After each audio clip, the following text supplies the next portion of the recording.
Феня экстрасенс. Так называли лет 10 назад некоторые журналисты Федору Даниловну Конюхову. Сейчас, слава богу, отношение изменилось. Впрочем, и сейчас, и тогда находились любознательные люди, которых интересовала какая-то магическая сила, исходившая от этой простой сельской женщины. Эта сила непонятно каким образом наделяла обычную воду неведомой энергией, которая ставила на ноги, казалось бы, неизлечимых людей. Эта же сила вызывала у многих вот такие судорожные телодвижения.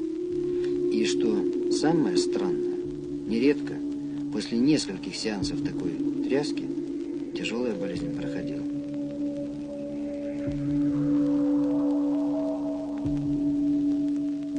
Рассказывает кандидат медицинских наук Александр Иванчук. С больной Роллер Галиной Ивановной 27 лет я познакомился впервые в неврологическом отделении 36-й городской больницы в мае 1981 года, куда она поступила в связи с интенсивными головными болями, преимущественно в левой половине головы.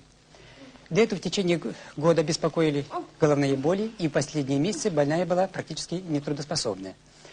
В больнице было проведено тщательное неврологическое обследование, и был поставлен диагноз нейроциркуляторная дистония по гипертоническому типу, ассоциированная мигрень и умеренно выраженный остеохондроз шейного отдела позвоночника. Выписана из стационара была она с улучшением, однако головные боли продолжали беспокоить, и больная в последующие месяцы фактически была нетрудоспособной. В ноябре 1981 года впервые было проведено 4 сеанса Федорой Даниловной, после чего головные боли значительно уменьшились, больная приступила к работе и до настоящего времени фактически ни разу не было на больничном листе. Сейчас начат уже повторный курс.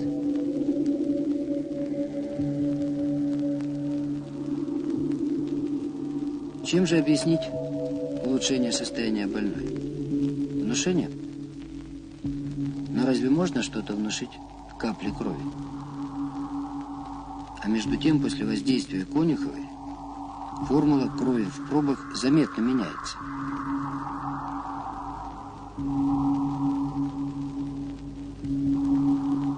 И даже когда пробы помещались в термостат, за слой металла и пластика, кровь и там испытывала ее воздействие. Как видите, даже в те времена находились ученые, которые пытались исследовать феномен Конюховой.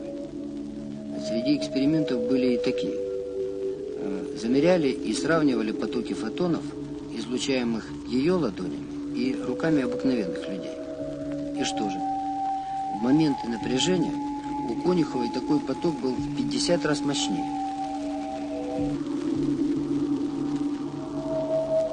Сопоставляли измерения в точках акупунктуры. И здесь Конюхова выходила чемпионом. Но что из этого следовало? Ни первое, ни второе, ни 10-е исследование не объясняло, почему у больных с довольно тяжелыми органическими поражениями воздействие целительницы улучшало здоровье. Что вас привело к Федоре Даниловне? Ну, во-первых, любопытство, в общем-то, да. Потом еще одна из причин – это частичная потеря слуха. У меня, в общем-то, неврит. Я этим заболеванием страдала с детства. И, в общем-то, потеря слуха у меня, в общем, катастрофическая. Теряла я слух. А теперь сколько сеансов провели? Вот я не считала, в общем-то. Ну, наверное, сеансов, 20. И как со слухом? Ну, сейчас, в общем-то, на работе не жалуется. Слух улучшился. Я сама это ощущаю, в общем-то, и дома, и окружающие это ощущают. И действительно, слух улучшился на низких частотах на 20%, а на высоких на 10%. Это видно из аудиограмм, выданных Натальей Капитановой в 32-й поликлинике Москвы.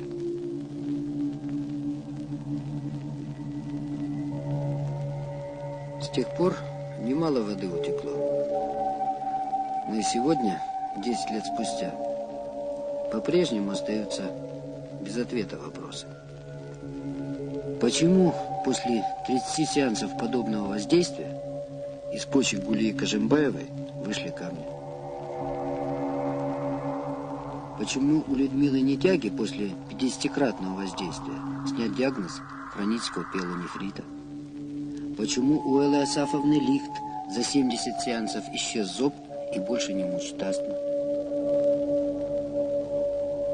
Почему у Салмановой Розы, имевшей инвалидность первой группы в связи с рассеянным склерозом, после 60 сеансов состояние улучшилось настолько, что инвалидность снята, и Рауза вновь приступила к работе? Увы, подобных безответных вопросов можно задавать сотни.